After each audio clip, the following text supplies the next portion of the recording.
Bonjour à tous et toutes. Donc j'ai fait l'introduction hors caméra pendant ce problème technique. Je voudrais maintenant vous passer à vous la parole pour que vous puissiez prêter serment. Donc vous levez la main droite, vous dites je le jure, micro ouvert et ensuite vous éteignez votre micro pour que la personne suivante puisse le faire. Merci. Bonjour à tous. Merci Madame la Présidente, Monsieur le rapporteur. Je le jure.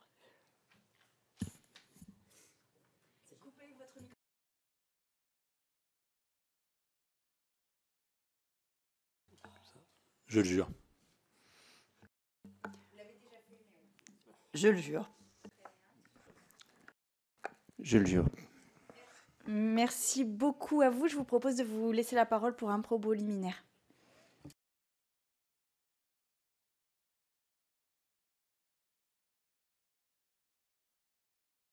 Non mais en fait, on a quand même réussi à faire toute cette commission d'enquête avec des professionnels du son, de l'image et tout ça. Et à chaque fois, il y a eu des bugs sur des trucs, non pas liés ni à la technique, mais liés à notre usage de la technique. Là alors, ok, d'accord. Mais j'ai pris celui-là tout à l'heure. C'est pas grave, ok. Madame la Présidente, Monsieur le rapporteur, Mesdames et Messieurs les députés, alors être ici aujourd'hui avec vous marque notre engagement collectif à briser enfin la loi du silence. Cette loi du silence qui a longtemps duré. Et Madame la Présidente ainsi que Monsieur le rapporteur, nous le savons tous, puisque nous avons eu ces combats communs et ensemble, il y a très longtemps déjà. Et rappelez-vous, Madame la Présidente, de quelle manière avons-nous été traités à cette époque? Les violences sexuelles et sexistes concernent l'ensemble de la société. Le milieu de la culture ne peut pas s'exonérer de regarder évidemment en face ces questions. Et j'allais dire, le milieu de la culture serait-il un cas particulier, plus propice à ces violences? Y a-t-il plus de complaisance, plus de cas, plus de silence que dans d'autres cercles de pouvoir? Alors, c'est vrai qu'il peut y avoir une porosité, parfois même une confusion entre la vie personnelle, la vie professionnelle, entre l'intimité et le travail. Oui, le corps et la sensibilité sont beaucoup plus exposés que dans n'importe quel autre secteur. La précarité, la nécessité d'être reconnu et de faire partie de cette famille du cinéma, de cette famille du théâtre, des arts visuels, d'entretenir ces réseaux pour travailler, sont aussi des contextes qui favorisent les abus de pouvoir, qui banalisent des situations d'emprise. À tous les endroits du jeu, il y a le duo pouvoir et domination qui règne.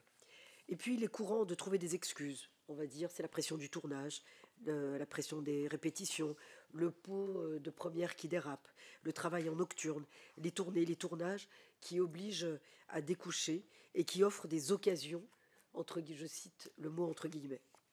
Ce sont des facteurs de risque objectifs, mais en aucun cas des circonstances atténuantes. Au contraire, l'existence de ces facteurs devrait augmenter la vigilance et notre vigilance.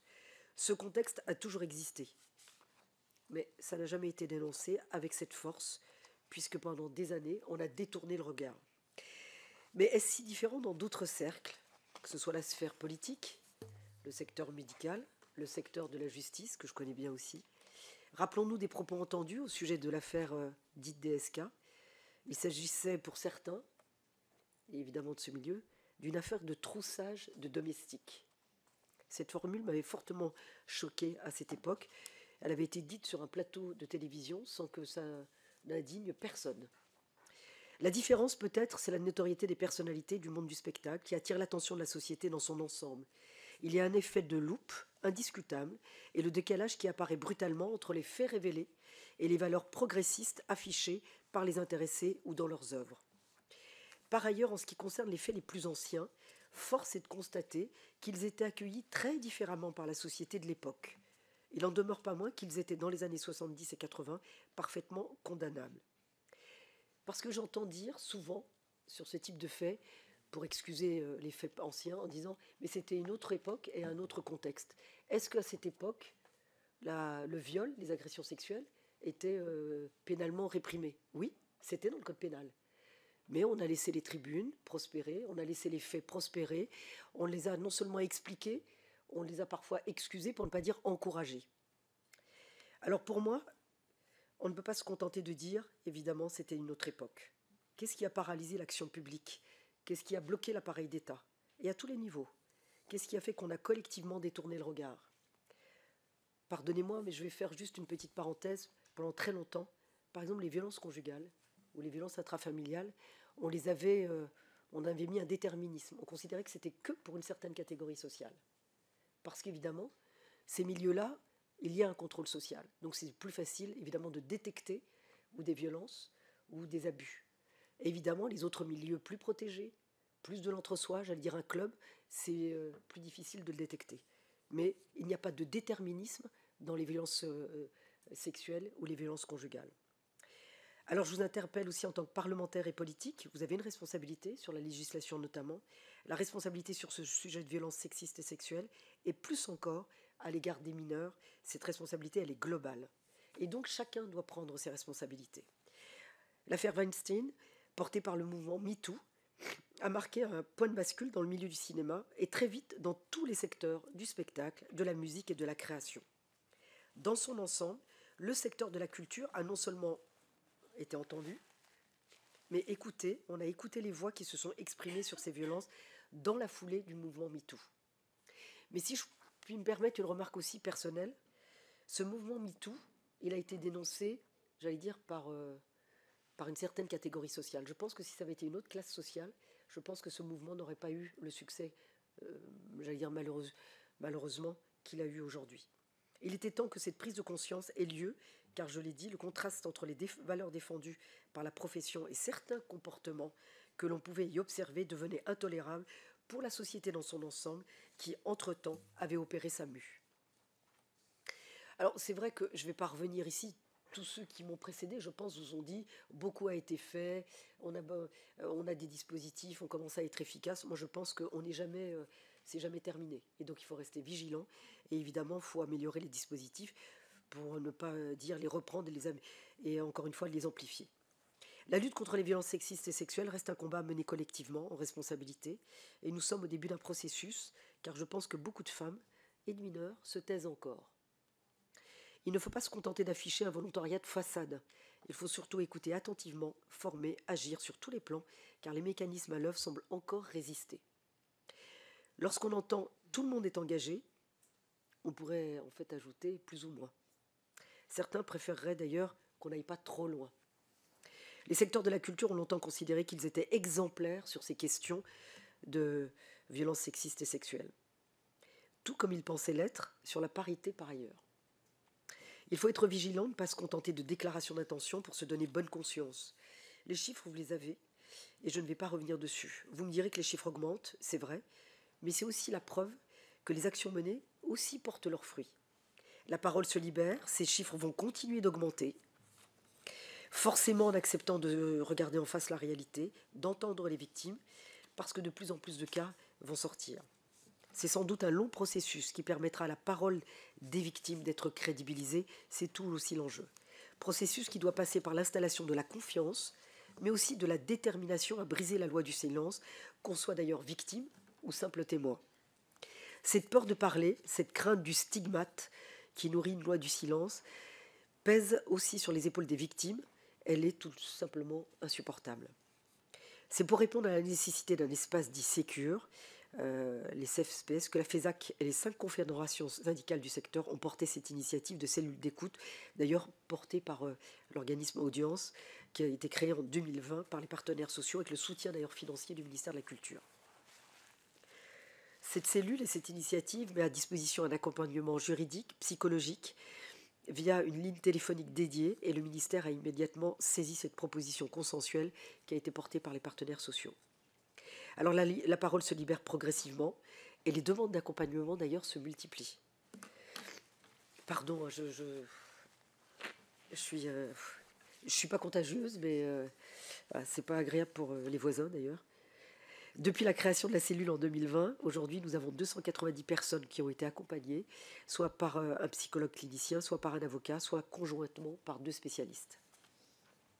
Entre 2023 et 2024, il a été révélé une augmentation de plus de 50% du nombre d'accompagnements psychologiques et plus de 77% du nombre de conseils juridiques. Alors, il ne faut pas relâcher la pression. Plus on agira pour libérer la parole, plus il y aura de signalements, évidemment. Alors certains diront, alors que l'on recule, ou alors que l'on n'en fait pas assez. Mais c'est ce que vous disiez au départ, Madame la Présidente, le sujet, c'est pas de libérer la parole, c'est d'avoir la bonne réponse. En tout cas, qu'il y ait une réponse. Parce que les dispositifs qui ont été mis en place donnent des résultats, mais il y a quand même quelques trous dans la raquette. C'est pourquoi j'ai demandé à l'administration de travailler sur un nouveau plan de lutte contre les violences et le harcèlement sexuel et sexiste qui va être présenté avant le 8 mars prochain, mais je vais vous en donner quelques lignes quand même.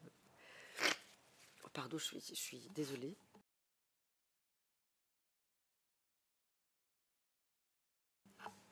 Alors, il portera tant sur le ministère de la Culture et ses établissements publics, notamment les écoles supérieures, que sur les structures et secteurs professionnels, ou encore sur les politiques culturelles ou les conditions de travail des mineurs. Ce plan doit encore faire l'objet de concertations, de réunions avec les acteurs, évidemment, de terrain. Alors, vous l'avez rappelé, il y a le levier de la subvention et des labels. Voilà. Ce qui est attribué peut être retiré. Et peut être retiré immédiatement si les mesures préconisées ne sont pas, évidemment, mises en place. Les textes réglementaires seront également passés en revue afin de pouvoir insérer dans le maximum de textes cette lutte contre les violences sexistes et sexuelles chaque fois que cela sera possible. D'ailleurs, l'actualisation de l'arrêté du 15 octobre 2016 qui définit toutes les mesures de santé et de sécurité au travail dans la production de films cinématographiques et audiovisuels, évidemment, ne comportait pas ce volet. Il a été évidemment complété. Je pense aux licences d'entrepreneurs de spectacles vivants. La formation aux violences sexistes et sexuelles doit conditionner l'obtention ou le renouvellement de ces licences. Il y a un sujet, non? Ah, pardon, non, parce que monsieur... Autre sujet majeur, celui de l'intervention de l'inspection du travail. En effet, les inspecteurs du travail ne disposent pas actuellement de toutes les informations. Exemple, un lieu de tournage. C'est compliqué à avoir, et donc il faudrait qu'on ait en amont le maximum d'informations pour pouvoir avoir des contrôles inopinés. Le CNC s'est rapproché de l'inspection du travail pour lui apporter son expertise, d'ailleurs, à la rédaction d'un guide de contrôle spécifique au tournage. Ce guide redit un périmètre plus large que celui du cinéma, d'ailleurs grâce à la collaboration de la direction de la création artistique. Le sujet de la formation reste central. Alors le CNC a pris un temps d'avance avec l'extension des formations sur les tournages depuis début 2025. Et aujourd'hui, nous avons 2000 personnes inscrites à ce jour pour la formation à distance qui précède la formation sur le lieu de tournage qui concernera 600 tournages dans les 3 ans à venir. Alors, reste à étendre cette obligation pour les équipes de tournage au secteur audiovisuel, toutes les séries ou les films télévisés. Aujourd'hui, ça n'est pas le cas. Une nouvelle obligation de formation pour les dirigeants des festivals qui conditionnerait les aides pourrait aussi être mise en place. En tout cas, moi, j'y suis favorable et c'est ce que je souhaite mettre en œuvre parce qu'il y a un petit débat aussi là-dessus. Voilà. Dans le spectacle vivant et la musique, les pistes actuelles, elles sont travaillées avec l'AFDAS qui vise à former plus massivement et au-delà des dirigeants, les équipes, les artistes, les auteurs, et travailler également avec le CNFPT et les uniformations. Ça permettra aussi de concerner les collectivités territoriales. Compte tenu de l'importance du modèle associatif dans le secteur de la création, une sensibilisation est aussi envisagée pour les présidents et présidentes d'associations qui sont bénévoles et souvent très peu informés sur leurs responsabilités légales, et notamment en tant qu'employeurs. La réflexion est en cours avec Arsena, qui est le Centre national des arts du cirque et de la rue et du théâtre. Alors toujours dans le domaine de la formation, il faut absolument renforcer la connaissance du droit du travail avec des modules obligatoires. Comme on a sur la santé et la sécurité au travail, il faudrait rendre ces modules obligatoires. Dans le cas des écoles supérieures, qui dépendent du ministère de la Culture, je me demanderai que des modules soient mis en place dès la rentrée 2025. D'ailleurs, ce ministère de la Culture, où il y a peu d'apprentissage et d'alternance, c'est un ministère où ce type de voie d'insertion existe très peu, que j'ai mis en place depuis un an. J'ai souhaité créer une direction de l'enseignement et de la formation. Ça a un petit peu tangué, mais ça permet d'avoir des interlocuteurs uniques pour les écoles, puisque les écoles d'art, elles sont multiples. Les écoles avec les formations reconnues, pas reconnues, mais en tout cas qui sont en lien avec le ministère de la Culture et pas forcément en ayant la tutelle, ne serait-ce que les écoles territoriales qui dépendent des collectivités, d'avoir une direction de l'enseignement et de la formation. On pourra avoir aussi une obligation, en tous les cas on pourra mettre les modules de formation de lutte contre ces violences sexistes et sexuelles, ce qui n'existait pas. Les partenaires sociaux et l'AFDAS vont également travailler à la mise à jour et à la formation des professionnels en poste, et nous devons faire en sorte d'apporter des réponses plus efficaces, notamment au signalement. Notamment, les employeurs dans les petites structures, elles sont peu équipées. D'abord, ils ont très peu d'équipes. Et sur ces questions, ils sont encore moins équipés que pour le reste. C'est pour ça que je souhaite que soit envisagé un dispositif de hotline pour rappeler aux employeurs les mesures rapides à mettre en œuvre en cas de signalement. J'ai aussi l'idée de certifier les organismes réalisant les enquêtes internes et la nécessité de rappeler ce que doit faire et ne pas faire une enquête interne. Parce que c'est l'interrogation que j'avais posée à Irène Basilis sur les enquêtes internes. Quand vous lancez une enquête interne, il n'y a pas de process classique. Enfin, il n'y a pas de critères, objectifs ou pas objectifs. Donc, parfois, vous faites des enquêtes internes, soit pour dédouaner un employeur, soit on connaît la conclusion avant de faire l'enquête interne. On a un problème d'enquête interne ou sur les conclusions de ces enquêtes internes. Parfois, il y a des enquêtes internes et on a un cas très précis où la victime n'a jamais été entendue, enfin, où la supposée victime, celle qui a signalé les faits, n'a jamais été entendue. Donc, il faudra évidemment qu'on puisse certifier ces organismes qui font ces enquêtes internes, surtout quand elles sont externalisées. En termes de mesures et de sanctions, les conséquences peuvent être lourdes, surtout pour la victime quand l'enquête est mal conduite. Elles peuvent être aussi lourdes pour l'employeur. Il est nécessaire de prendre des sanctions proportionnées. Le cadre qu'il faut retenir, c'est celui évidemment de l'état de droit, moi je considère, plutôt que l'arbitraire. De dire chacun y va de son interprétation. Alors ce plan aura également vocation à définir les modalités selon lesquelles on peut mieux accompagner les victimes. La cellule d'audience, d'ailleurs, doit s'affirmer comme un dispositif central de signalement et de prise en compte de ces cas de signalement, en étant mieux porté et mieux identifié. Alors, le ministère s'engagera aux côtés des organisations d'employeurs et des fédérations pour permettre l'élargissement de ces horaires d'ouverture. Ça sera 2 heures supplémentaires par jour et de ses attributions, notamment à l'accompagnement à la rédaction d'une plainte auprès du procureur de la République par des avocats. Mais aussi son extension à de nouveaux secteurs comme celui de la presse dès début 2025. Alors, pour que cela fonctionne, les entreprises culturelles devront donner plus de visibilité à la cellule, partout, que ce soit festival, lieu de tournage, dans tous les endroits. D'une façon générale, je veux que le suivi des cas signalés soit mieux tracé encore.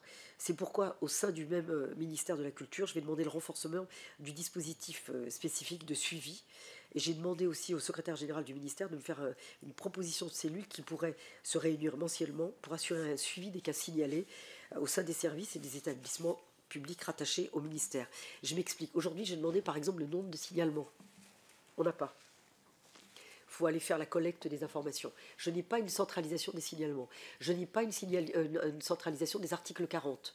Ce qui est important pour le ministère de la Culture, et notamment de manière centralisée. Donc là, j'ai demandé moi, je pensais effectivement qu'on ait une base de données pour tout recueillir. Alors après, on a un problème de RGPD. Mais je trouve que l'administration, elle est de manière centralisée.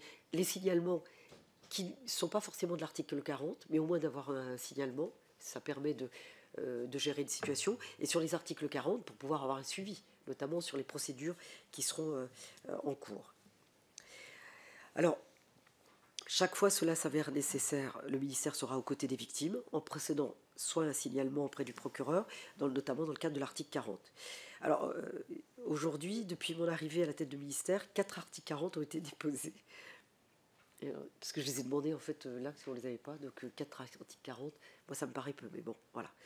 Mais il faudrait une tolérance zéro sur ces sujets.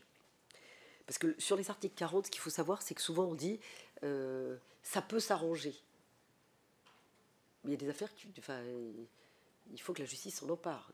On n'arrange pas des choses qui relèvent du délit ou du crime, à mon sens, surtout sur les atteintes aux personnes. Alors, j'ai demandé aussi à l'administration de travailler avec audience sur une mesure de soutien à l'accompagnement juridique des victimes qui n'en ont pas les moyens. Parce qu'aujourd'hui, ce n'est pas systématique. Concernant le sujet particulier des dérogations au travail des mineurs de moins de 16 ans, moi, je suis pour qu'on aille jusqu'à 18 ans. Voilà, la commission le se réunit, c'est le travail des mineurs, c'est jusqu'à 18 ans. Parce qu'aujourd'hui, c'est effectivement possible jusqu'à 16 ans. Alors, le ministère, j'ai demandé qu'il fasse partie des autorités administratives ayant la possibilité d'accéder aux données du fichier national judiciaire automatisé des auteurs d'infractions sexuelles. Alors, c'est le cas depuis le 4 décembre 2024. Donc, c'est récent. Mais pour l'autorité, je trouve administrative, qui a quand même un lien avec le travail des mineurs, l'éducation, la formation, que nous ayons accès à ce fichier, c'est extrêmement important. D'ailleurs, Mme Basilis m'a signalé, par exemple, un cas d'enseignant qui a été sanctionné, condamné pour des faits de nature sexuelle, mais qui a retrouvé dans le privé, enfin dans un autre opérateur, un poste de formateur. Et donc, forcément, alors on me dit, oui, mais on ne dit pas avec des mineurs, on dit avec des jeunes. Enfin, jeunes, ça comprend les mineurs. Et la personne a pu être employée sans que la condamnation puisse faire obstacle. Pour être classés, les établissements sont soumis à un schéma national d'orientation pédagogique qui impose d'établir un protocole de signalement, de recueil de parole et de traitement des cas. Alors, je veux aussi encore renforcer ces mesures en subordonnant le classement au déploiement de formations obligatoires et à la rédaction d'un guide de bonne pratique. Alors, concernant le sujet, moi j'ai un sujet sur les conservatoires. Alors, sur les conservatoires notamment territoriaux, non classés. Alors aujourd'hui, il y en a 3000 autour de 3000 qui sont souvent des structures associatives. Et là, notre sujet, c'est pas d'être en direct avec le conservatoire, mais de pouvoir établir un cadre avec les collectivités territoriales et d'imposer à la limite des obligations à la collectivité qu'il imposera elle-même au conservatoire. Alors, pour assurer les formations dans l'ensemble des conservatoires, il faudra associer le CNFPT en charge des formations des agents territoriaux. La mise à disposition d'un guide de bonne pratique à l'attention des parents sur les relations entre professeurs et élèves mineurs, en permettant la sensibilisation des enfants, serait aussi une avancée. Souvent aussi, les parents méconnaissent la nature, en tout cas les limites d'un enseignant vis-à-vis de son enfant. Donc c'est aussi important de pouvoir le rappeler dans le cadre de ce guide de bonne pratique. Alors vous avez aussi relevé les manquements graves dans la pédagogie et le fonctionnement de certaines maîtrises. On en a une encore récente. Donc un cadre strict doit s'appliquer, même si la commission des enfants du spectacle veille aux conditions de travail des jeunes artistes. Mais aujourd'hui, elle n'a pas les moyens d'investiguer sur le quotidien de leur pratique. Moi, je proposais de travailler sur un label concernant ces maîtrises qui reposerait sur la présence de personnes formées et qui s'appuie sur un projet pédagogique clair avec des dispositifs de prévention et de gouvernance transparente qui feraient l'objet en fait d'audits assez réguliers. Alors, je pense aussi qu'il faudrait créer une instance de dialogue partagé avec les collectivités territoriales et les organisations représentatives pour avancer sur les plans de lutte efficace à tous les niveaux, que ce soit dans l'enseignement spécialisé ou dans l'éducation artistique, avec pour priorité la protection des mineurs. La protection des mineurs, c'est pas une priorité à part. Et moi, je pense qu'il faudrait qu'on fasse une priorité à part s'agissant de la protection des mineurs. Je veux aussi généraliser l'obligation d'affichage du service national d'accueil téléphonique pour l'enfance en danger dans l'ensemble des conservatoires ou dans tous les lieux de pratique artistique et de médiation. Voilà en gros les pistes que je souhaitais évidemment vous détailler. Pardon j'ai un peu sauté des paragraphes parce que pour reprendre ma respiration, pour répondre à vos questions. Mais je vais vous dire, le chantier est immense. Je pourrais vous dire ce qu'on fait est bien, c'est parfait, c'est génial, on va amplifier. Mais le chantier reste immense. Et je pense que c'est collectivement, avec notamment les auditions que vous avez pu mener, mais aussi notre regard aussi par l'opérateur, par le ministère, par la tutelle, qu'on pourra évidemment faire avancer les choses. Je pense aussi, alors je ne sais pas, je n'ai pas regardé la liste exhaustive, si vous avez auditionné tout ce qui relève de la justice. Parce que je pense que notamment dans les cadres de politique pénale, à la fois on avait demandé qu'il y ait une juridiction spécialisée pour les violences conjugales. Je pense que ça pourrait être intégré, en tous les cas, dans ce type de juridiction spécialisée ou pour des magistrats spécialisés, ou d'avoir ce type de formation sur ces secteurs-là, notamment par exemple à l'école de la magistrature ou dans toutes les écoles de justice, y compris sur l'administration pénitentiaire, qui est une école de formation. Ça serait peut-être intéressant, évidemment, de pouvoir l'intégrer, puisque lorsque j'étais garde des Sceaux, j'avais évidemment élargi la formation, notamment dans les missions d'insertion et la mission aussi d'accompagnement sur des détenus en difficulté, notamment pour les femmes. Voilà, je vous remercie. Merci beaucoup, Madame la Ministre, pour la présentation de ces premières lignes de votre plan et qui semble répondre en effet à un certain nombre de questions que nous nous sommes posées.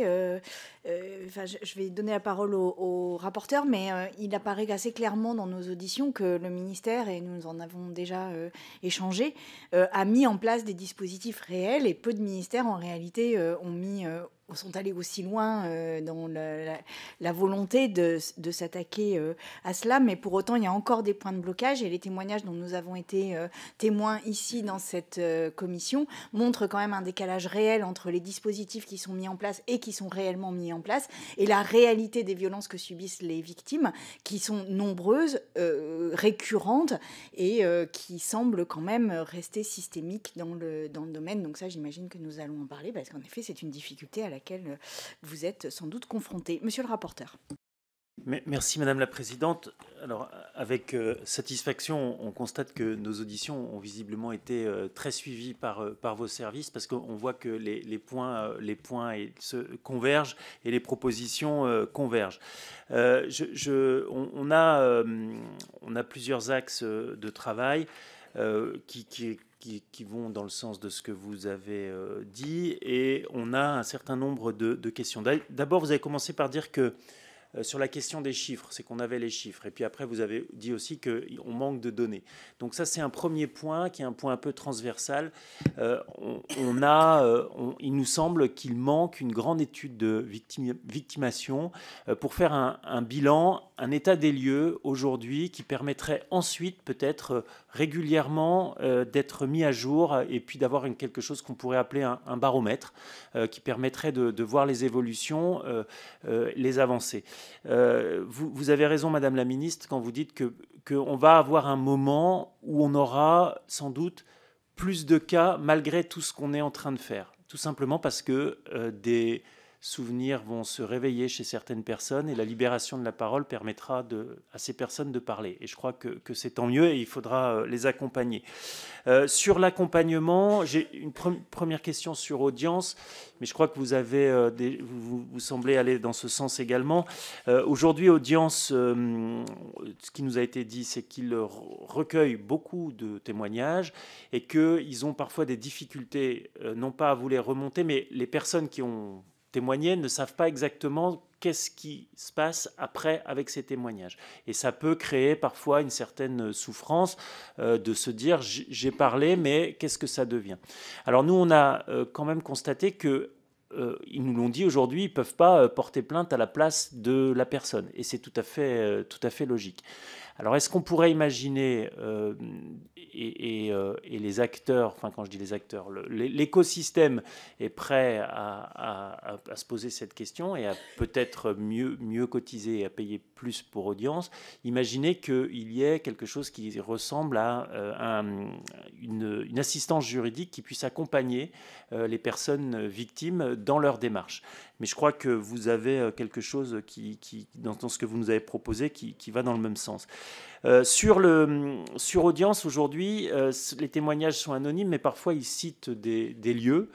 Et aujourd'hui, c'est difficile, ils ne vous remontent pas les cas concrets. Est-ce qu'on pourrait imaginer une sorte de détection par signaux faibles? C'est-à-dire que si dans un théâtre, sur une scène, sur une production, on a de nombreux signalements, est-ce qu'on ne pourrait pas imaginer qu'une enquête soit diligentée? Bon, voilà. Alors, on a beaucoup de questions. Alors, je ne sais pas comment on fonctionne. Si déjà vous répondez à ça, Madame la Présidente, ou si je continue On va déjà faire une première salve voilà. Comme ça. Je vous invite qui souhaite répondre à Madame la Ministre. D'abord, sur l'enquête de victimation, moi je suis tout à fait d'accord avec vous. Je pense qu'elle est utile. Alors, il y a des enquêtes qui ont été menées, mais pour être passé dans d'autres organismes ou ministères où j'ai occupé d'autres missions, les enquêtes de victimation, c'est assez efficace. Alors au départ, c'est souvent les premières enquêtes, c'est pas assez fin parce que chacun interprète le chiffre. Mais avec le temps, ces enquêtes deviennent déterminantes, y compris pour mener des politiques publiques. Moi, je suis tout à fait favorable à ce qu'on puisse en lancer une pour le ministère de la Culture. Sur l'assistance juridique et l'accompagnement, vous avez raison, effectivement, on a... Merci. Ce que je vais vous dire là, au-delà du ministère et de la fiche qu'on va passer, Non, parce que c'est des sujets qu'on connaît depuis tellement longtemps. Ce qui manque, parce que là où je vous rejoins, Madame la Présidente, Monsieur le rapporteur, c'est que souvent on dit oui, le signalement a été fait et puis l'accompagnement, enfin tout a été fait, mais on ne répond pas en fait à la situation. Et on ne répond pas à la situation de la victime ou de la supposée victime, parce que le statut de victime, parce qu'on n'est pas victime tant qu'on n'est pas reconnu, y compris dans le cadre d'une procédure. Et donc, effectivement, il y a une assistance juridique, il y a audience, il y a tout. Mais lorsqu'il y a eu les JO et que, par exemple, Barbara Butch ou d'autres, ou Thomas Joly ont été menacés, cyberharcelés, menacés de tout type de crimes et délits. Hein. Moi, j'avais souhaité que le ministère de la Culture se constitue partie civile. Mais je n'avais pas d'intérêt à agir, parce qu'il ne dépendait pas... C'est-à-dire que, et moi, je pense, c'est pour ça que je trouvais intéressant que vous puissiez voir, ou des...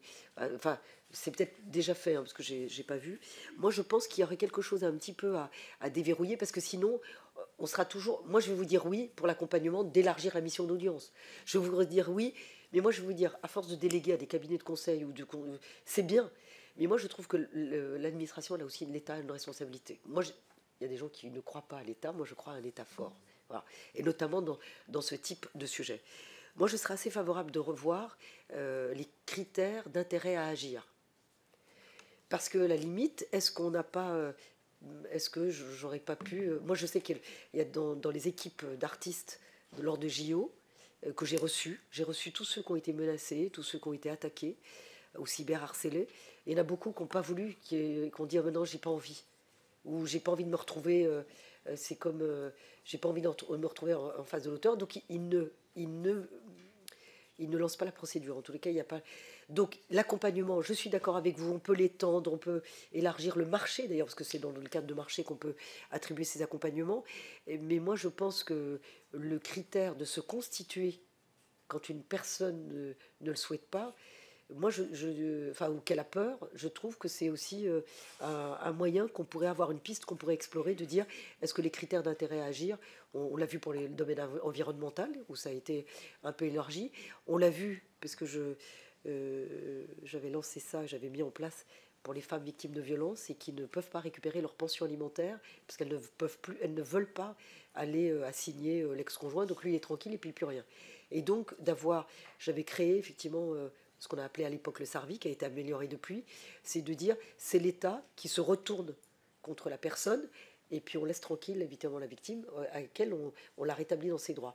Et donc moi je pense que peut-être que sur les critères d'intérêt à agir, il y a peut-être quelque chose à faire.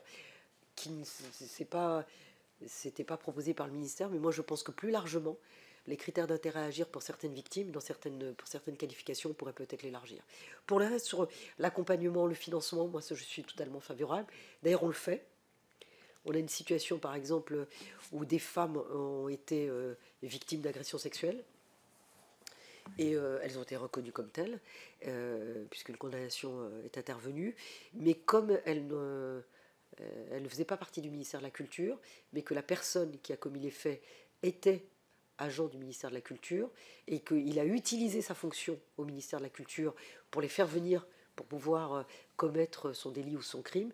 Et donc, je considère que ces victimes n'ont pas à être dans la nature. Donc ça, j'ai demandé à mes services à ce que la protection juridique et d'accompagnement, y compris sur une indemnisation, soit proposée, par exemple. Monsieur le rapporteur, après moi j'enchaînerai sur une question. Alors je vais dérouler un peu un certain nombre de sujets que nous avons abordés. Comme vous l'avez vu, on a fait de nombreuses auditions. Je vais commencer par le secteur de l'enfance. Et après, on aura évidemment d'autres sujets.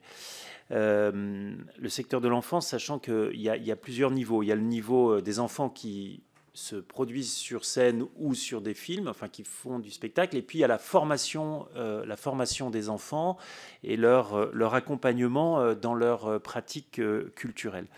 Bon, déjà, nous, on se pose la question, aujourd'hui, les règles spécifiques en matière de travail des mineurs, c'est 16 ans. Nous, on se demande s'il n'y aurait pas une logique à aller à 18 ans, et je crois que vous l'avez dit. On se pose aussi la question d'interdire le travail pour les enfants très jeunes, sauf exception et, un travail un peu plus poussé encore que celui qui existe aujourd'hui de l'autorisation de la Driette. Alors, quel âge ?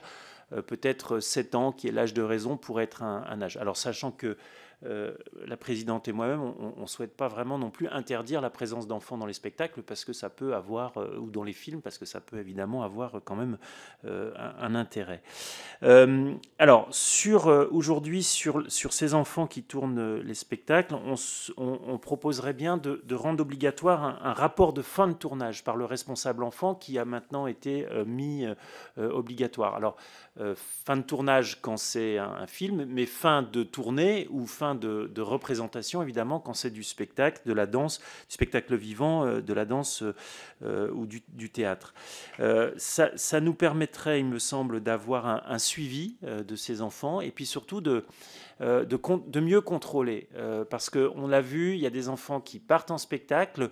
Le travail a été fait par la Driette et par Thalie pour s'assurer que l'enfant puisse y aller. Mais après, le suivi, quand le tournage dure 3 semaines, il y a des choses où c'est un peu le flou. Est-ce qu'il a bien travaillé ses matières scolaires, parce que le cadre légal oblige à continuer? Est-ce qu'il n'a pas eu de traumatisme? Est-ce qu'il n'a pas eu un certain nombre de cas qui pourraient avoir posé une question envers l'enfant? Donc ça demanderait de renforcer les relations entre Thalie, Santé et les équipes de tournage, donc sans doute donner un peu de moyens. Et moi, j'ai été un peu surpris du faible coût de la visite médicale Thalie pour les productions. Est-ce qu'on ne pourrait pas imaginer, parce que dans le cadre d'un film qui coûte 3 millions, 10 millions ou plus, que la visite médicale soit un peu plus chère que, je crois, les 30 € à peu près d'aujourd'hui? Ça me pourrait me paraître de financer un peu une meilleure prise en charge. Et donc, dernier point sur ce sujet des tournages, de procéder, donc ce retour d'expérience systématique des coachs pour enfants ou des accompagneurs pour enfants vers Thalie. C'est-à-dire que ce rapport et ce lien entre Thalie, la Driette et les équipes, la production soit renforcé avec un véritable dialogue et donc aussi une certification de ces accompagnateurs pour enfants. Donc ça, c'est pour les tournages et pour les spectacles. Ensuite, sur la question de la formation. Aujourd'hui, les enfants qui sont formés dans toutes ces écoles, il y a des choses merveilleuses qui se passent et il y a un certain nombre de sujets et d'angles morts. Vous l'avez dit, les conservatoires qui partent du conservatoire municipal jusqu'au conservatoire régional et des conservatoires nationaux, c'est plus simple pour vous pour les grands conservatoires, mais pour les petits conservatoires, c'est plus compliqué. Donc moi, j'ai noté avec intérêt cette idée de certification qu'on souhaitait aussi proposer, avec peut-être la difficulté que certains petits conservatoires ont des professeurs qui sont des professeurs pas complètement non plus professionnels, ou alors qui viennent parfois du secteur associatif. Et je voulais terminer cette question sur les enfants sur la question du secteur associatif. Aujourd'hui, on a un certain nombre de structures, dont une qui se trouve dans les Hauts-de-Seine, où on a un vrai sujet. Cette structure est associative, elle touche des subventions qui sont énormes, 1 600 000 €. On a des témoignages qui nous sont arrivés qui sont un peu terrifiants. On a un certain nombre de vraies préoccupations sur cette association. Alors c'est une association, ce qui fait que c'est difficile pour nous de faire un article 40. On ne peut pas aller faire un contrôle sur place et sur pièce. Et je peux vous assurer que que ça nous démange. Et donc j'aimerais savoir ce que vous pourriez faire dans le cadre de cette association que tout le monde aura replacée. Voilà sur les associations et sur la formation des enfants et sur les enfants dans les spectacles. Je rajoute à ce qu'a dit monsieur le rapporteur sur la question des enfants, la question des castings, qui n'a pas été abordée et qui est manifestement un lieu de danger pour les enfants, puisque que ce soit dans les castings sauvages ou dans les castings, en fait, ça n'est pas encore couvert par la relation de travail, de sorte que ça n'est pas couvert non plus par la responsabilité du producteur ou du réalisateur. Et donc, qu'est-ce qu'on pourrait faire à ce moment-là du recrutement ? Alors, sur les enfants, d'abord, il y a déjà le responsable enfant qui relève de la protection de l'enfance. Non, non, je parle pour répondre à monsieur le rapporteur, madame la présidente, c'est simplement sur les responsables enfants. Aujourd'hui, il remplit ce rôle, il contrôle s'il y a la scolarité, enfin, pendant toute la période du tournage, tout ça est contrôlé. Qu'il y ait un rapport de fin de tournage, moi, ça ne me choque pas plus que ça, il peut le faire, parce que de toute façon, s'il a fait son boulot, ça ne doit pas être difficile de faire un rapport de fin de tournage. Donc ça, on peut le mettre en obligation sur un rapport de fin de tournage. Ensuite, de dire sur le suivi des enfants, c'est toujours plus compliqué. À la limite, vous pourriez dire aussi, dans l'école, pour avoir aussi suivi de certains enfants, quand il y a eu de la maltraitance. Donc, moi, j'ai toujours peur du dispositif de trop et qui soit inopérant. Mais aujourd'hui, on peut donner cette obligation, évidemment, au responsable tournage de faire son rapport, ça, il n'y a pas de problème, mais il est censé tout contrôler. Conditions de travail, conditions de scolarité, conditions psychologiques, tout ça est effectivement possible. Donc, sur responsable enfant, je vois pas ce qu'on peut. Effectivement, on peut mettre des rapports en plus. Je vois pas ce qu'on peut rajouter d'autre. Comme parce que si vous rajoutez un dispositif, c'est-à-dire que vous allez voir le. Aujourd'hui, les responsables enfants, pardon, je vous coupe, mais ne sont pas encadrés. C'est-à-dire que leur formation n'est pas encadrée. Il n'y a pas de. Non, mais ça après. Donc il n'y a pas de registre de ces encadrants d'enfants. Il n'y a pas. Donc en fait, il y a quand même à structurer un tout petit peu. Sur le. Pardon. Sur les responsables enfants. Moi, je serais assez favorable qu'ils relèvent de la protection de l'enfance, qu'ils soient formés. Toutes les carences qu'on peut relever sur la formation, sur l'encadrement, sur le profil, sur les critères. Enfin, moi, vous savez, j'irais même plus loin, d'avoir aussi le casier judiciaire. On l'a dans. Non, mais vous voyez ce que je veux dire. On peut tout balayer. La question que je pose, c'est de dire si on rajoute un autre intervenant ou un autre dispositif. Voilà. Mais sur les dispositifs de contrôle, à la limite, on donne un process. On installe une procédure et des critères. Ah, pardon. On va dans le même sens en réalité. L'idée, c'est d'avoir, comme vous le dites et comme on partage, des personnes qui accompagnent les enfants, que ça soit encadré, qu'il y ait des règles, on est entièrement d'accord. Ce que je propose et ce qu'on propose ensuite, c'est de rendre obligatoire juste la rédaction d'un rapport par ceux comment dire, accompagnateurs d'enfants à la Driette et à Thalie. Ça donnera aussi à Thalie un certain nombre, parce que Thalie, ils accompagnent les enfants dans la démarche un peu aussi psychologique de l'après. On a auditionné un certain nombre de personnes qui nous disaient, les enfants, ils tournent, et puis après, ils font toute la séquence de la promotion, et c'est parfois pas simple, et tout ça sont des angles morts. Donc c'est ça qu'on veut un peu mieux encadrer. Voilà. Oui, et donc sur le point, et ça me permet de rebondir sur la question de l'honorabilité pour les personnes qui interviennent auprès des enfants. Comment on peut faire? Parce qu'on a un exemple, effectivement, vous l'avez cité, de quelqu'un qui intervenait dans une maîtrise, qui a été condamné et qui est allé travailler dans une autre maîtrise.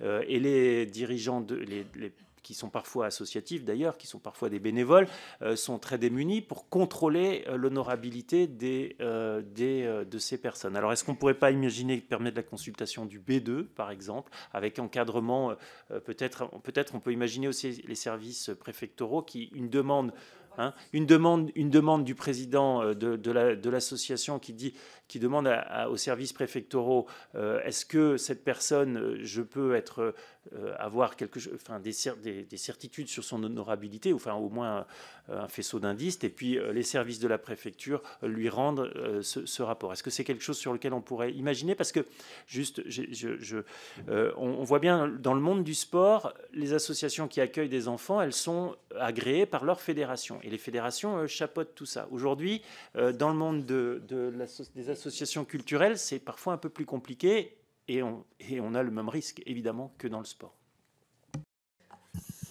Comme je vous l'ai dit au départ, je suis favorable au rapport. S'il a fait son boulot, ça ne doit pas être compliqué de faire le rapport. Donc ça, sur le responsable enfant. Ensuite, sur l'honorabilité pour certains... Vous savez, les collectivités ont accès au B2. Donc je me dis, est-ce qu'on passe par la collectivité ou par le service préfectoraux?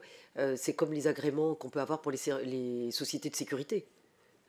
Quand vous prenez une société de sécurité pour des sites sensibles, tout ça est scanné. Donc moi, je ne serais pas... Je veux vous dire, tout ça, au contraire, je me dis même, je suis un peu surprise que ce ne soit pas une évidence. Quand vous avez des cas très particuliers, et là je sors de mon rôle, Mais par exemple, la protection de l'enfance aujourd'hui en France, c'est un angle mort. On parle de la délinquance des mineurs, qui est minoritaire dans le sujet des mineurs, mais le sujet majeur en France, c'est la protection de l'enfance. C'est 5% pour la délinquance des mineurs, tout le reste, c'est de la maltraitance d'enfants. Et donc, on a cet angle mort. Donc ça, au contraire, c'est un dispositif qui permet aussi de protéger les enfants. Et donc, moi, tous les dispositifs qui permettent une protection de l'enfance, je suis favorable. Alors ça, moi, je peux le mettre en place et je peux évidemment le favoriser, en tous les cas, le porter avec vous. Si demain, vous le portez, je suis avec vous. Et je pense que vous aurez des petites réticences ou des réserves pour certains, parce qu'en disant, oui, mais on ne peut pas bannir. C'est-à-dire que la condamnation devient un bannissement. Moi, je pense que la protection des enfants est plus importante que savoir si on bannit ou pas. Voilà. Donc moi, je suis favorable à ce dispositif. Ensuite, sur le secteur associatif peut faire un article 40. Après, c'est toujours pareil. C'est ce qu'ils sont formés. Il y a plein de gens qui ne savent pas ce que c'est l'article 40. Et vous pouvez vous faire, si vous découvrez demain dans une association, chacun peut faire un article 40. Tout le monde peut faire un article 40 quand il découvre un délit, un crime ou même des dysfonctionnements. Ça peut être signalé. Ensuite, le biais de la subvention, parce que les associations sont souvent subventionnées ou par l'État ou par la collectivité, moi je trouve que le biais de la subvention permet aussi d'avoir un petit contrôle indirect. Normalement, les associations remettent un rapport d'activité. Hein. Normalement. Oui, normalement. Oui, mais ça je suis d'accord avec vous. Parce que moi j'avais obligé, lorsque j'étais garde des Sceaux, notamment pour les associations qui intervenaient dans le cadre de la protection judiciaire de la jeunesse, et c'est là où on a pu découvrir que certains éducateurs ou certains animateurs n'étaient pas forcément adaptés pour être face à des mineurs en voie de réinsertion. Et donc, sur ces sujets-là, moi, je suis assez favorable qu'on oblige, évidemment, à ce rapport et qu'on puisse contrôler sur ces sujets-là. Ensuite, sur... là où on a, je parlais tout à l'heure de trou de la raquette, on n'a pas de responsable enfant dans le spectacle vivant. Et donc ça, il faudra évidemment le prévoir et le mettre en obligation. Sur la formation professionnelle, il y a effectivement un certificat de qualification qui sera opérationnel à partir de 2025. Voilà. Alors, il y a... en fait, ce qu'on a observé dans cette commission, c'est vraiment beaucoup des situations de pouvoir qui étouffent les affaires. Parce qu'en fait, la parole, d'une certaine manière, quand même, elle existe. On dit toujours qu'elle se libère, mais elle existe peu ou prou toujours. Par contre, ce qu'on a vraiment observé dans cette commission, c'est à quel point il pouvait y avoir des situations de pouvoir, parce que c'est un chef de chœur, parce que c'est un directeur d'une structure, etc. Et donc, la question qui se pose, c'est comment faire en sorte que ce pouvoir ne soit pas un pouvoir totalitaire et ne soit pas un pouvoir qui ne soit pas contestable. Et il y a... Alors, pour moi, il y a des éléments sur des gens qui ont des mandats à vie. Donc ça, il y a quand même un sujet autour de ça, parce que quand vous avez un mandat à vie dans une structure, bah, vous avez le pouvoir à vie. Donc évidemment, ça donne un pouvoir très important. Et la deuxième chose, c'est sur tous les endroits où... c'est au nom de l'art, une personne occupe une situation de pouvoir. Comment peut-on faire, selon vous, pour faire en sorte qu'il puisse être, j'ai envie de dire, injusticiable comme les autres? Parce que ce qu'on a vu dans cette commission, c'est que l'art, et quand on avait un talent particulier ou une maîtrise particulière, eh bien, pouvait être un paravent, un bouclier magique, une espèce de sorte de collier d'immunité, parce que cet art était brandi pour ne pas prendre en compte la parole des victimes. C'est tout le sujet, en fait. Non, mais c'est tout le sujet. Moi, j'ai trop connu les gens qui, effectivement, se donnent des certificats de quand c'est toi, c'est pas grave. Quand c'est les autres, évidemment, c'est choquant. Comme on est filmé, je ne veux pas vous décrire une situation personnelle, mais quand par exemple vous avez dans votre environnement quelqu'un qui connaît des difficultés, quand vous êtes de conditions sociales très défavorisées, on considère que tout le monde doit être emporté sous cette... on dit c'est une famille qui connaît des problèmes, c'est qu'on emporte tout le monde. Et quand ce sont des artistes ou des milieux très favorisés de pouvoir, et notamment dans les arts, on dit mais ce sont des artistes. Donc voilà, dans cette famille, c'est très divers, c'est des artistes. Et donc, ce qui est crime et délit devient finalement pas une circonstance atténuante, ça devient un art. Voilà. De pouvoir agresser quelqu'un, c'est presque artistique. Quand c'est pour une autre condition sociale, on dit c'est un violeur, c'est un agresseur, c'est une racaille. Voilà. Et donc pendant trop longtemps, on a été complice de ça. Et ça existe encore. D'ailleurs, certains n'osent pas parler. Aujourd'hui, vous avez bien vu les pétitions. Et donc, on n'a pas le courage de dire que la pétition, c'est honteux. Que la pétition, c'est complicité de crime ou complicité de délit. C'est ça qu'il faudrait dire, pour ne pas dire une association de malfaiteurs. Mais si demain vous le dites, vous vous faites assassiner, y compris quand vous êtes un responsable public. Et donc aujourd'hui, c'est la responsabilité de chacun de dire, ben non, quand il y a délit, il y a délit, quand il y a crime, il y a crime. Voilà. Et donc, tout le sujet, c'est aujourd'hui de pouvoir décorréler, j'allais dire, le statut. On dit, on décorrèle l'homme de l'œuvre, ou je sais pas quoi, de l'artiste, je sais pas quoi, là. Décorrèle l'homme de l'artiste. Oui, voilà. Faut-il séparer l'homme de l'artiste? Oui. Mais ça, c'est valable que pour certains. Hein. Il y en a certains, on considère que c'est que l'homme. Hein. Il n'y a pas d'artiste, il n'y a pas d'œuvre. Mais ce sujet-là, c'est même pas un sujet juridique, c'est même pas un sujet... Vous pourrez mettre tous les dispositifs que vous voudrez. Vous aurez des pétitions, vous aurez... je vous dis, l'histoire du troussage de domestiques, ça a choqué personne. Mais imaginez que moi, je dis ça sur un plateau. On va dire, ça m'étonne pas, vu d'où elle vient. Non mais, je vous le dis. Et donc, ces sujets-là de pouvoir, d'intégrer en disant, il y avait un metteur en scène qui a dit, c'est vrai que l'art me permet finalement de me désinhiber. Mais tu ne dois pas te désinhiber sur les autres. Non mais, et c'est tout le sujet. Oui, bah, non mais, donc le sujet, il est pour nous. C'est comme quand vous avez... quelqu'un qui est avec un mineur qui vous dit, moi j'ai connu ça comme magistrat, où la personne dit oui mais il était d'accord, c'est lui qui voulait. Oui mais le majeur est là pour rappeler son statut. C'est-à-dire que justement, il faut y mettre des limites. C'est ça. Donc là, je n'ai pas, pour tout vous dire, je n'ai pas de réponse tant qu'on sera dans une société inégalitaire et que parfois l'état de droit ne s'applique que pour certains. Voilà. Merci. Alors, il y avait Sarah Legrain qui a posé une question, mais je rappelle quand même sur l'histoire des mandats à vie, qui me semble quand même être des lieux cadenassés, quoi. Oui, voilà. Non, mais ça, vous avez raison. Ministère de la Culture, on est des professionnels de la profession pour les mandats à vie. Et pareil, renouveler les conseils d'administration, moi, j'ai été très surprise du peu de renouvellement. On reprend les mêmes, ou celui que vous avez mis là, vous le remettez Exactement. là. Et ça constitue l'entre-soi. Mais voilà. Total. Absolument. Et comme vous devez à l'autre votre nomination... pour ne pas dire votre nomination à vie, donc on vous trouve toujours des circonstances. Mais moi, j'ai été très frappée dans ce ministère. Et d'ailleurs, ça a été ma première réunion avec les organisations syndicales, où j'ai une représentante syndicat Sud, avec laquelle, parce qu'elle est sur la lutte contre les inégalités et les discriminations, elle me disait finalement, vous êtes la seule à représenter la diversité dans ces assemblées. Non mais c'est aussi ça, c'est-à-dire que cette reproduction sociale, et sociale d'une certaine catégorie, ça serait bien qu'elle s'arrête un peu. Mais moi, je serais vous, je regarderais les process de nomination dans un ministère comme la culture, et à tous les niveaux, et les conseils d'administration. Madame Legrain. Merci Madame la Présidente. Tout d'abord Madame la Ministre, messieurs, dames, toutes mes excuses, parce que j'arrive tard, mais je rattraperai l'ensemble de ce qui s'est dit. J'étais, vous savez ce que c'est, quand on doit courir entre les salles, j'étais à la délégation aux droits des femmes, pour le lancement d'une mission sur la parentalité, ce qui est du coup l'objet d'une première question que je pourrais vous poser si elle n'a pas déjà été abordée, auquel cas je m'en excuse, mais sur voilà, les questions de conciliation de la vie d'artiste et de la vie de mère. Je crois que c'est un gros sujet, donc voilà, je profite, ça fait ma transition. Mais la question que je voulais vous poser tombe à pic par rapport à ce que vous venez de dire. Je voulais commencer par citer Médine, qui dit dans l'une de ses chansons « C'est jamais pour nos frères qu'on sépare l'œuvre de l'homme.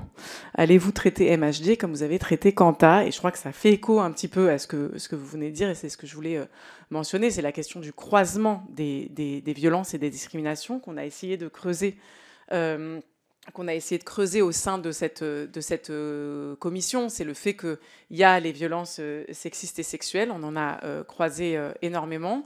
Il y a aussi la question des violences racistes, et en fait les deux se croisent. On a eu le cas, je crois que vous avez mentionné un peu auparavant, la question d'Aya Nakamura, la façon dont elle a été traitée au moment de la cérémonie d'ouverture des JO. On a évoqué aussi dans cette commission d'enquête le cas d'Ebony, etc. C'est-à-dire comment sur les femmes se croisent les discriminations discriminations sexistes et aussi les discriminations racistes, donc les questions de diversité dans toute leur complexité. Donc comment est-ce qu'on articule la politique qui a été pas mal menée dans le cadre du ministère de la Culture pour l'égalité femmes-hommes et les politiques anti-discrimination et pour la diversité. Et ça a aussi un pendant qui est aussi le fait qu'on a le sentiment que quand il s'agit de Depardieu, quand il s'agit de PPDA, quand il s'agit de Morandini, quand il s'agit d'Arthur, là on sépare soit l'homme de l'artiste, soit l'homme du journaliste, et qu'en revanche, on l'a vu récemment, dès qu'une personne soit est issue des classes populaires, soit est identifiée à une religion, à la religion musulmane, ou identifiée comme arabe, en réalité, on a des réactions. Donc on l'a eu avec Merwan Benlazar, vous y avez réagi d'ailleurs. On a le sentiment qu'il y a une suspicion beaucoup plus facile en raison de l'origine sociale et de la couleur de peau. Je crois que c'est un peu ce que vous venez d'évoquer. Donc c'était justement, je voulais voir comment on arrivait à croiser ces questions-là au sein du ministère de la Culture, de lutte contre les VSS et aussi de diversité et de changement de regard sur les personnes qui ont des parcours différents, des origines différentes. Et puisque, comme ça, je fais tout d'un coup, j'avais aussi un questionnement sur le rôle de du ministère de la Culture, parce que je crois que toutes ces dernières années, on a vu vraiment une évolution dans la prise de conscience de ces questions-là. Et qui a quand même eu une affaire qui a beaucoup défrayé la chronique, qui date maintenant, qui commence à dater, cette affaire de ce fonctionnaire qui avait administré des diurétiques à plus de 250 candidates pendant 10 ans. Voilà, c'est une affaire. Comme les choses commencent à dater un peu, qu'il y a eu justice rendue, il y a la question aussi de comment le ministère de la Culture peut revenir aussi sur cet épisode-là, pour dire un peu à un moment comment aussi il y a pu avoir des responsabilités. Voilà, je ne suis pas dans une logique d'aller poursuivre des gens, mais de dire à un moment, tout ça n'a pas pu se produire sans qu'à un moment, les alertes n'aient pas été lancées. Et je me plais à croire qu'une telle chose ne serait plus possible aujourd'hui. C'est ça que j'ai envie de vous demander, Madame Dati. Et sans doute que ça enverra un message de dire, de ne pas dire tout est réglé, mais de dire clairement sur cette affaire-là, il y a sans doute eu quand même des défaillances du ministère de la Culture et on ne le reproduirait pas. Je crois qu'il y a des victimes qui ont besoin de l'entendre aussi. Je vous remercie. Merci, Madame Legrain. Madame Dati. Il faudrait faire une commission, une mission que sur les sujets que vous venez d'indiquer. Ils sont beaucoup plus larges que simplement à la culture, et vous le savez bien. Sur les discriminations, sur le traitement, avant que vous n'arriviez, on a évoqué, mais c'est pas pour dire qu'on l'a déjà dit, je ne veux pas répondre, mais au contraire, j'ai dit en fonction de votre catégorie sociale, votre condition sociale, il y en a certains qui vous collent votre déterminisme à vie. Voilà. Et puis la notion de responsabilité collective. C'est-à-dire qu'on ne peut pas... Je vais vous donner 2 exemples personnels. Ce qui me gêne, c'est que ce soit filmé et retransmis. Donc, sinon, moi, je trouve qu'on puisse se parler ensemble. Alors, certains, j'ai mené des combats ensemble. Moi, je me souviens, quand j'ai rencontré Sandrine Rousseau, on s'est connus sur des sujets, honnêtement, sur lesquels on était piétinés, donc où on disait qu'on en rajoutait. Est-il normal que depuis que je suis une personnalité publique, par exemple, que des journalistes, de manière systématique, moi, j'ai pas de collusion ni de connivence avec les journalistes, jamais. Je peux être direct, parfois un peu trop, je peux surréagir, peut-être parfois un peu trop, mais je vais vous dire, je me souviens la manière dont les articles sont écrits pour... je prenais comme exemple Christine Lagarde, Michel Lemary ou Nathalie Kosciusko-Morizet, et les articles étaient écrits me concernant. Et on prenait des détails qui étaient des détails très précis. Donc je me disais, bon, au bout d'un moment, ça va, là, maintenant, je pense que j'ai fait un peu mes preuves, non ? Parce que vous aurez remarqué que techniquement, et sur le fond de mon dossier, je vous mets au défi de trouver une seule polémique sur un fond de dossier, sur une erreur technique, sur une erreur de compétence. Donc le sujet, ce n'est pas la compétence, c'est la légitimité. Et la légitimité, c'est le sujet des discriminations. Et le sujet des discriminations, c'est le sujet des inégalités.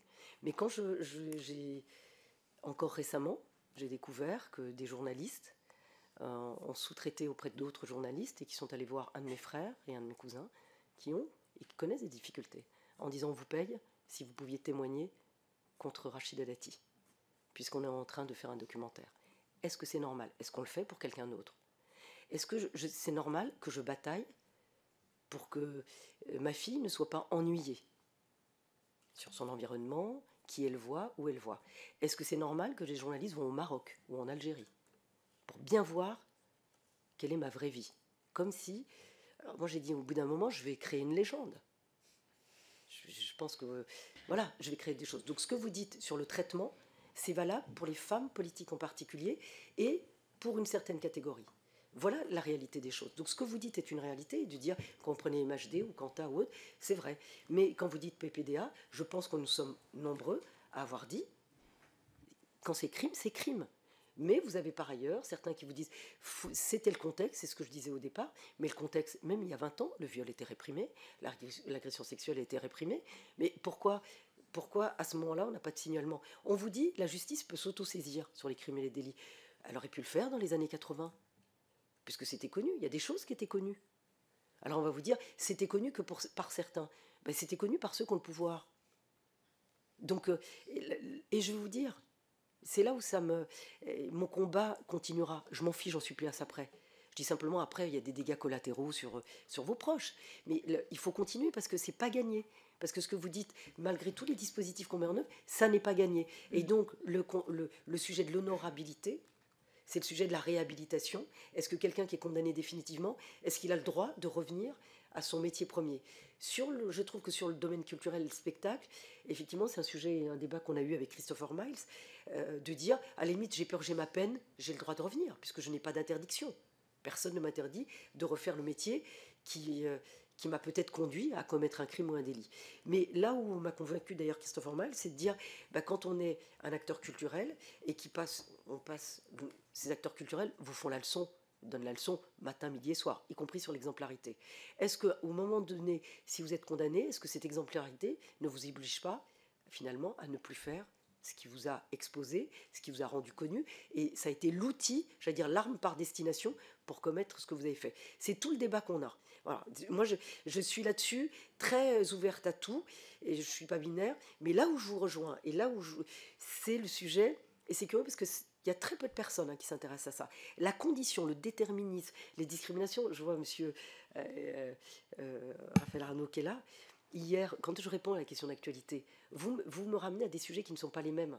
Moi, je vous parle évidemment d'un artiste. Je dis effectivement, il y a des choses qu'on ne vous pardonnera jamais, quoi que vous fassiez. Donc je dis le déferlement. Certains ont pris comme prétexte une chronique pour se lâcher sur ce qu'ils ont au fond d'eux-mêmes. C'est contre ça qu'il faut lutter. Mais on peut lutter en posant les choses, Moi, je crois à l'état de droit. Je crois. Parfois, ça marche pas. Parfois, on est à côté. Parfois, on a l'impression qu'on est en République bananière. Vous avez raison. Mais si vous et moi, on a un engagement politique, c'est peut-être justement pour rappeler ces principes pour lesquels on se bat. Qu'on soit ministre ou pas ministre, l'engagement politique, c'est un engagement public. Donc, ensemble, on peut mener ces combats. Donc, je ne vous réponds pas précisément à ce que vous venez de dire, mais je peux vous dire que ce qu'on vient de dire est contesté. C'est une réalité. Pardon, je déborde.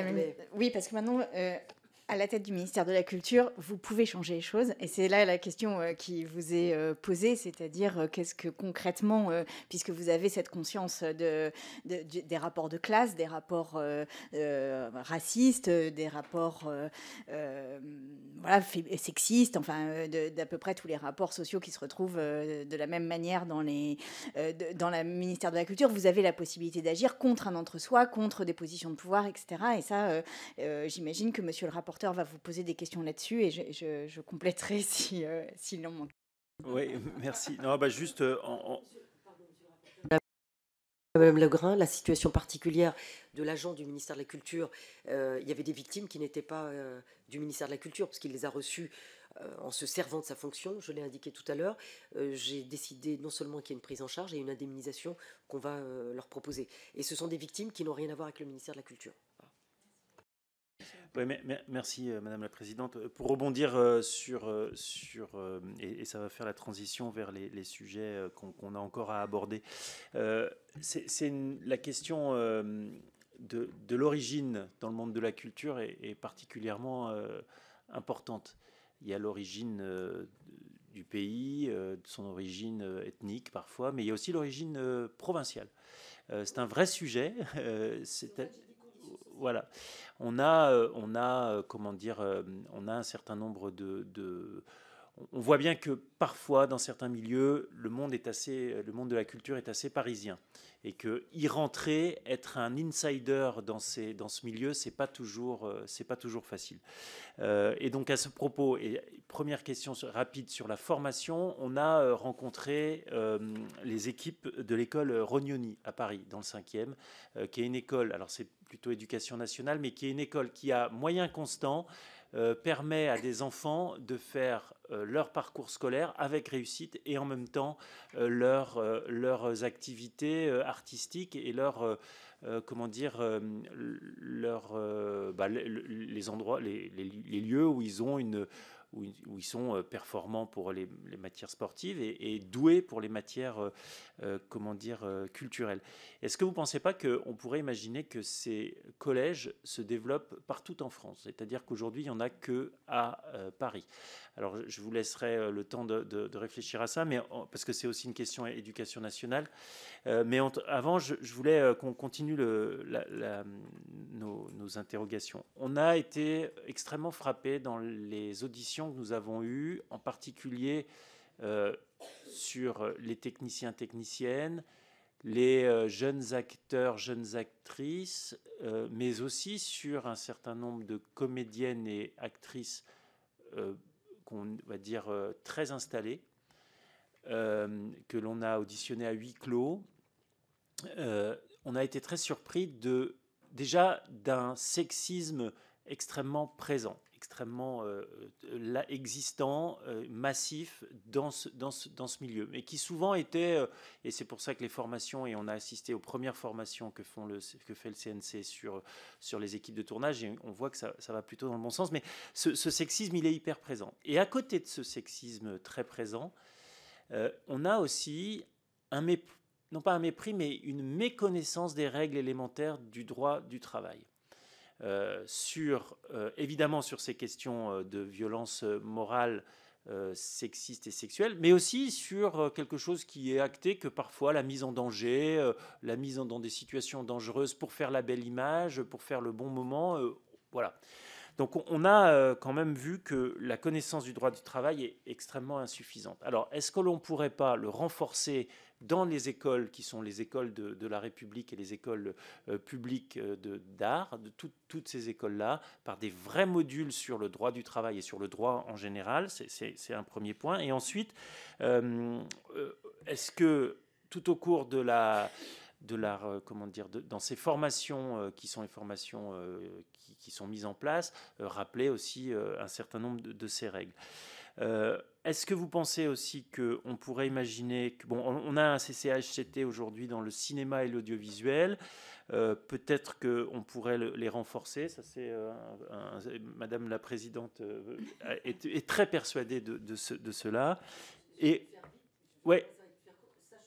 Ouais, d'accord. Et le deuxième sujet, c'est qu'on n'a pas de CHSCT dans le secteur du spectacle et vivant, de la musique. Ils n'en disposent pas. Est-ce qu'on ne pourrait pas imaginer soit que le même, ou je ne sais pas, ou deux différents? Ça, c'est à voir. C'est plus compliqué. OK. Alors, et dernière question, vous l'avez souligné tout à l'heure, sur ces questions de respect du droit du travail, on voit que les inspecteurs du travail ont énormément de mal à pouvoir aller sur les tournages et sur les lieux de tournage parce qu'ils ne savent pas où ils sont. Est-ce qu'on ne pourrait pas imaginer qu'il y a un registre, c'est-à-dire qu'au moment donné, quand il y a les autorisations, quand le CNC donne, dans le travail que fait le CNC, il y ait les registres de tournage, les lieux de tournage, et que la production, s'il y a évidemment, parce qu'on sait que sur une production ça peut changer, il y a obligation de rappeler que le tournage a lieu à tel endroit et qu'il a été changé de date, d'heure, etc. Voilà, donc plusieurs questions sur le droit du travail et sur la formation au droit du travail. Madame la Ministre. Alors, sur les CHCT de branche, moi, je suis favorable. Ah, pardon, je suis favorable. Donc, sur les lieux de tournage, le registre où on a tous les éléments d'information, je vous l'ai annoncé dans mon propos liminaire, j'y suis favorable et le CNC s'est lancé là-dessus. Donc, vous ne pouvez pas avoir une inspection du travail sans avoir le lieu de travail. Enfin, donc, ça va évidemment de pair. Donc, ça, j'y suis favorable. Sur la formation au droit du travail dans les écoles et lieux de formation, parce que, effectivement, là, vous avez raison. il y a très peu d'écoles en fait nationales au métier artistique. Je prends l'exemple de l'école nationale des écoles d'architecture. Le profil des étudiants, c'est très CSP+. Hein. On est dans la reproduction sociale totale. Hein. Donc ça, j'ai ouvert. Ça, il faut... Parce qu'on ne peut pas dire, oui, mais bon, c'est un concours. Non, c'est un concours, mais les conditions du concours ne permettent pas à tout le monde de pouvoir et le présenter, et le préparer et le présenter. Donc ça, il faut ouvrir. J'ai décidé aussi de doubler avec Christophe Ormax les classes préparatoires publiques, parce qu'il y a des classes préparatoires pour des écoles d'art qui sont pratiquement privées et donc qui coûtent très cher. Et donc ça, on voudrait en doubler le nombre. Sur les écoles qui permettent d'accéder sans condition de diplôme pour certains, mais moi ça me fait toujours peur quand je dis sans condition de diplôme. Quand on parle de réduction des inégalités, on a l'impression que réduire les inégalités, c'est que pour les gens qui n'ont rien fait. Donc non, il y a des gens qui sont qualifiés, il y a des gens qui ont des diplômes, mais qui ne peuvent pas accéder à certaines catégories de métiers ou de secteurs. Et moi, ce que vous disiez sur les actrices que vous avez reçues, moi je reçois pas mal d'artistes de toute nature qui demandent à me voir, des jeunes artistes, des plus confirmés. Ils vous disent tous, et pourtant des gens qui ont bien réussi, mais ils vous disent que les structures de décision, d'autorité ou de pouvoir, c'est très fermé. Donc c'est ça qu'il faut revoir. Mais on a la Cinéfabrique qui est à Lyon et Marseille, ça marche très bien. Moi, j'y suis allée. Puis là, ils ne sont pas au chômage. Hein. Ils trouvent tous des emplois et ils sont très bien employés. Et là, c'est très divers. Ensuite, sur la FEMIS, il y a des contrats d'objectifs d'ailleurs qui sont signés cette semaine avec tout un volet de démocratisation. Ça, moi, j'ai essayé de le mettre partout dans toutes les formations. Sur la formation du droit du travail, alors c'est un sujet qu'on n'avait pas évoqué, mais moi, je pense, je réfléchis avec la création de la direction de la formation et de l'enseignement que je vais créer, qui va être opérationnel avant l'été au ministère de la Culture. Je pense que là, ça pourrait être le lieu ressource. Voilà. Donc ça, effectivement, on pourrait l'intégrer dans cette direction. Merci. Moi, je vous relais une question qui nous a été suggérée par Nadège Bosson-Diagne lors de son audition, que je vous invite vraiment à regarder parce qu'elle est très forte, d'avoir des quotas dans les programmations des théâtres, des films, voilà, de mettre en place des quotas. Alors évidemment, on lui a posé la question des statistiques qui appuieraient la question des quotas, et elle nous a répondu ceci, donc je vous le livre, c'est oui, mais en fait, c'est violent de nous demander des statistiques pour constater que les programmations sont essentiellement blanches, que les acteurs sont essentiellement blancs, etc. Et finalement, on n'a pas besoin vraiment d'avoir de statistiques pour s'apercevoir qu'il n'y a pas de diversité dans la plupart des programmations, ou du moins que ça manque de diversité dans beaucoup d'endroits. Qu'est-ce que vous pensez de cela et quelle est votre opinion là-dessus ? Je la connais bien et on en a beaucoup parlé. Et on se connaît avant même que je sois ministre de la Culture. C'est un sujet qui nous occupe. On passe notre temps à parler de ça, donc on renouvelle jamais le discours. Donc ça montre qu'il y a des choses qui n'ont pas avancé. Ça revient aux statistiques ethniques. Moi, c'est ça. Moi, je serais beaucoup plus sur des critères sociaux, parce que je pense que l'origine. Alors après, vous avez des critères physiques et d'apparence. Et les métiers de la culture sont des métiers d'apparence. Sur la télévision, le cinéma. Donc, il y a ces sujets-là. Moi, sur les programmations, effectivement, France Télévisions avait commencé évidemment sur ces sujets, parce que rappelez-vous, on avait reproché à Mme Ernotte d'avoir dit le mâle blanc de 50 ans. Moi, je serais plus sur la diversité des formations, la diversité des filières, la diversité des conditions sociales d'origine, des parcours. Alors après, parce que si on tombe sur le blanc-noir, après on va où ? Moi, je suis dans quelle catégorie ? Non mais... Je ne répondrai pas à ça. Non, je pense mais que non, vous le savez. Non, c'est pas ça. C'est que après, moi j'ai peur de ça. Ça s'est toujours posé. Moi, je considère que c'est un critère important à avoir parce qu'il n'y a pas de diversité. Je le dis. D'ailleurs, les directeurs qui sont ici et vous-même, chère Madame Basilis, on peut pas dire. Par exemple, le ministère de la Culture, je pensais que c'était le ministère plus ouvert. C'est le ministère plus fermé. Il y a une contradiction. Parce que le secteur permet l'ouverture et donc le refus du préjugé, le refus la discrimination, ben, ce n'est pas vraiment le cas. Donc, alors vous allez me dire, c'est aussi le secteur qui veut que... je discutais par exemple sur l'Opéra de Paris, l'orchestre, c'est souvent nos enfants, il y a beaucoup de reproduction aussi sociale parce que c'est lié aussi à la spécificité du métier. Donc tout ça, moi je vais vous dire, je ne dis pas joker. Il y a des sujets où je pourrais vous dire le lundi, je suis pour à fond parce que j'ai vu des choses scandaleuses. Puis le lendemain, Et je me dis, attention, voilà. Moi, peut-être que vous pourriez pas. diligenter une étude là-dessus ou une recherche un peu pour savoir si ça pourrait Alors, être utile oui, mais ou pas. vous le mettriez sur quoi, le critère? Sur la diversité d'une manière générale. Oui, mais ça, diversité, non, mais vous voyez, voilà. quand le Festival de Cannes a été accusé suite au prix du meilleur réalisateur à Polanski, il y a quand même eu un renouvellement du jury du Festival de Cannes. Et manifestement, il y a eu une ouverture à la diversité, à différents profils, etc. Donc quand on veut, on peut, quoi. Oui, c'est-à-dire que... Moi, je le fais de toutes les nominations qui me reviennent, comment ça se passe? On vous apporte la nomination, on vous dit c'est dans 3 jours. C'est vrai qu'au début, je me laissais avoir. Donc je signais vite une nomination ou un renouvellement. Aujourd'hui, je prends mon temps. Moi, je dis, ça peut être vacant ou je fais une intérim. Je prends mon temps. Et les 3 qu'on me propose, d'abord, je veux quand même avoir une bio quand même pour voir un peu le parcours. Mais je dis, moi, je veux pas qu'on dise, on a sélectionné pour vous. Je voudrais voir ce qu'on a sélectionné. Et parmi qui on a sélectionné. Donc là, on a changé. Mais c'est très volontaire. Demain, je ne suis pas sûre. Et ça, je ne peux pas le figer. Et donc, c'est pour ça, regardez sur le CNC, par exemple, sur la commission. Moi, j'ai souhaité qu'il y ait une commission avec des auditions pour avoir plus de transparence. Et comme ça, chacun pouvait candidater. Et moi, je pense qu'on devrait, sur des nominations un peu sensibles ou de visibilité, parce que le jury, ça se voit tout de suite, si on ne renouvelle pas, de pouvoir avoir comme ça des commissions plus transparentes. Alors, c'était les Césars et pas le Festival de Cannes, et mes excuses pour cela.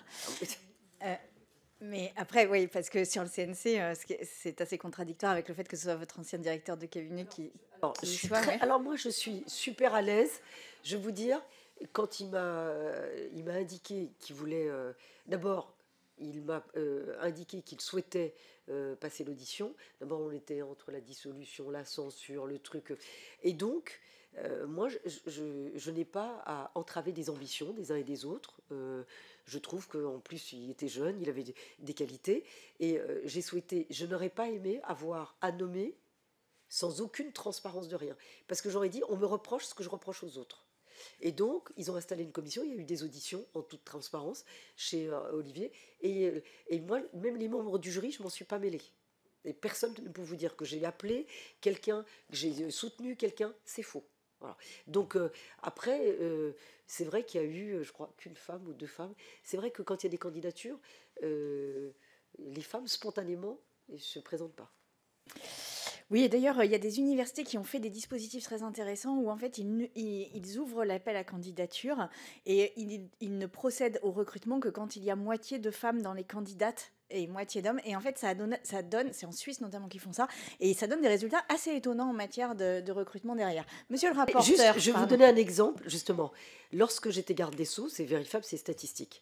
Il y a une majorité de femmes dans la magistrature.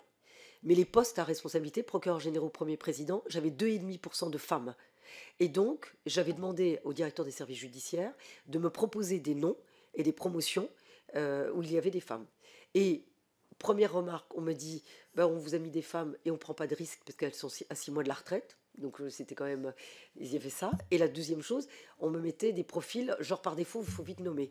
Je n'ai pas voulu nommer tant qu'on n'était pas à 50-50 sur les profils. Et toutes les femmes que vous retrouvez sur les hautes responsabilités aujourd'hui dans la magistrature, ça date de ces nominations-là parce qu'elles ont suivi aisément ce cursus. C'est comme, de la même manière, moins de 5% des enfants d'ouvriers étaient dans les promotions de l'école de la magistrature. J'ai fait les classes préparatoires intégrées, ça a boosté la réduction des inégalités. Monsieur le rapporteur. Oui, il y a une autre solution aussi, ça c'est d'alterner homme-femme à chaque nomination. C'est aussi une possibilité. Parce que ça dépendra toujours de celui qui nomme. Hein. Est-ce qu'on le fige? Voilà. Ça peut être inscrit dans les textes. C'est une solution. Donc on a fait un peu le tour sur le droit du travail. Je voulais revenir maintenant sur peut-être un corollaire du droit du travail, c'est la question de la façon dont sont contractualisés les contrats entre aujourd'hui les actrices et puis quand il y a des scènes d'intimité. Est-ce que, enfin, les contrats et les scénarios, on a vu que dans de nombreux cas, il y a eu un dérapage parce que parce que le scénario n'était pas suffisamment écrit. Et donc, on a la proposition, évidemment, de systématiser les coordinateurs d'intimité, en tout cas de rendre obligatoire d'interroger les deux comédiens ou s'ils souhaitent un coordinateur d'intimité, et si un des deux le souhaite, qu'il soit obligatoire. Avec cette possibilité justement de mieux contractualiser ce qui va être demandé à l'acteur ou à l'actrice au moment de la signature du contrat avec le producteur, c'est-à-dire qu'il n'y ait pas de surprise, quoi. C'est-à-dire que dans certains scénarios, c'est marqué ils font l'amour. Bon, que ça soit un petit peu plus développé pour que le comédien et la comédienne sachent à quoi s'attendre. Donc, premier point, coordinateur d'intimité, cette question, elle me semble importante. Et cela marche aussi pour le théâtre et pour le spectacle vivant, parce qu'on a vu, on a le cas un peu dramatique à Rennes, enfin, au moment du spectacle à Rennes sur le spectacle L'Inondation, où on a eu une actrice qui a profondément souffert, sans doute d'un manque de coordination d'intimité, et pour le coup un comédien, donc un baryton qui, suite à cette affaire, a arrêté sa carrière. C'est assez dramatique parce que c'est un double gâchis. Donc coordinateur d'intimité, et ensuite peut-être quelque chose qui va profondément agacer tous les réalisateurs et les producteurs, c'est que sur des scènes où il y a nudité et à l'écran on peut voir les comment dire, aidez-moi, Madame la Présidente, les parties intimes. Voilà, voilà ce que l'on peut autrement appeler les fesses, le sexe ou les seins, qu'il y ait la possibilité pour les comédiens de valider les choix au moment du tournage. Voilà. Et ça, c'est possible s'il y a eu un processus avant, évidemment, comme ça, il n'y a pas de surprise. Parce qu'effectivement, si il n'y a pas de dialogue et puis à la fin, le comédien ou la comédienne dit je ne veux pas qu'on utilise ça, alors que jusqu'à là, ça n'a jamais été discuté, ça risque d'être parfois problématique pour le film. Donc, qu'est-ce que vous pensez de ces idées autour de ces questions d'intimité, de questions de nudité dans les films ? Madame la ministre, et après je vous propose qu'il y a Sarah Legrun qui a une dernière question, et après je vous propose qu'on en termine. Madame la ministre. Le coordinateur d'intimité, il s'est généralisé. Hein. Donc, si on... Pas dans le spectacle vivant. Ah non, pas dans le spectacle vivant. Pas dans le spectacle vivant. Pardon ? Pas dans le spectacle vivant. Oui, mais le spectacle vivant, c'est comme tout à l'heure sur le protecteur, enfin sur le représentant enfant. Alors, moi, je suis favorable, y compris pour les scènes dont vous avez parlé, monsieur le rapporteur. Enfin, on ne peut pas filmer quelqu'un à son insu ou montrer des images à son insu. Donc, tout ça doit être évidemment évoqué avant, et en tous les cas, avant même le montage, enfin, avant la dernière mouture. Moi, j'y suis favorable. Ça là-dessus. Et s'il faut, soit on oblige le CNC, ou par recommandation, ou on le met directement. Mais ça, moi, j'y suis favorable. Le rapporteur, attends, on finit sur monsieur le rapporteur. Je vois l'heure qui tourne et on n'a effectivement pas du tout fait toutes notre questions. Enfin, vous avez un questionnaire, vous pourrez... Non, mais c'est nous, c'est qu'on a été très bavards, vous et nous, et on n'a pas posé toutes nos questions. Et on en a plein. Je voulais juste un point sur la question assurantielle et sur la question des assurances qui peuvent être un levier. On l'a vu, un certain nombre d'enquêtes parfois internes ou parfois même de dénonciation des faits ou de plaignants ou plaignantes qui ne prennent pas la parole et qui ne disent rien parce qu'ils savent que s'ils disent, ils cassent le film, ils cassent le spectacle. Voilà. Est-ce qu'on pourrait imaginer qu'aujourd'hui on a une clause d'assurance, pas tous les assureurs, seulement quelques-uns, qui permettent d'indemniser jusqu'à 500 000 € pour 5 jours de tournage, et on sait que ça peut être insuffisant. Est-ce que vous pensez qu'on pourrait travailler avec les assureurs pour aller plus loin, voire pourquoi pas rendre obligatoire cette clause d'assurance? Ça pourrait peut-être être une solution, sachant que l'assurance pourrait pourquoi pas être reprise aussi dans la question du crédit d'impôt, ce qui permettrait d'encaisser le surplus de l'assurance dans les films. Voilà. Madame la ministre pour la réponse. Merci Madame la Présidente. Alors, effectivement, on me met l'assurance d'interruption de tournage, ça a été mis en place depuis 2021. Ça n'a jamais été utilisé à ce jour. Voilà. Mais moi, je suis assez favorable qu'on travaille, que le CNC travaille aussi avec les assureurs pour trouver une nouvelle forme de clause. Soit ça n'a pas été utilisé parce qu'on n'en a pas eu besoin, soit elle est mal écrite ou mal adaptée. Voilà. Donc ça, on est assez d'accord pour revoir la clause elle-même. Merci beaucoup pour toutes ces réponses. Madame Legrain, pour une dernière question. Non, c'est bon. Merci pour l'ensemble de vos réponses. Si on a des questions complémentaires, on se permettra de revenir vers vous par écrit. Moi, je vais vous dire, Madame la Présidente, je trouve que ce sujet, qui est un sujet structurant de la société et qui est...